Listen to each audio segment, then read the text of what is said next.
On the menu today, we're making some hot honey glazed pork belly bites. So first job is to remove the top layer of skin. You can leave this on here, but I prefer it with it off, otherwise it can become quite chewy or hard. Anyway, just keep making small cuts and peeling it away until it's all off. Now throw this into an oven safe dish that's just slightly bigger than the pork itself. And we're going to add some flavourings like smoked chilli, star anise, soy sauce, some garlic, and finally just cover with a bit of chicken stock. Next up, we'll cover with some parchment paper and foil, and throw this in the oven for about an hour and 40 minutes or until incredibly soft. When it's done, it will be delicate, so just be careful when removing it. Just put it onto a tray and into the fridge to firm up. Now for the glaze, you want to take your favourite barbecue sauce, I like this dark beer one from Bullseye, and mix with equal parts hot honey and give it a stir. If you don't know how to make hot honey, keep an eye on my channel because I'll be doing a video on it in a couple of days.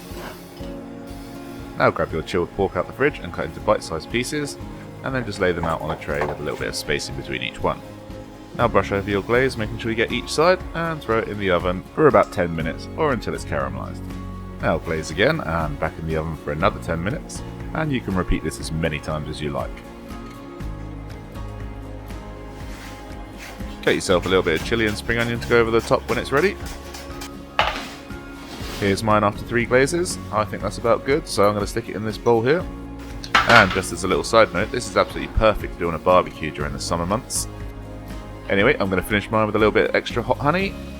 Sprinkle over those spring onions and chilies from earlier, trying not to throw them everywhere. And that's about all there is to it. Enjoy!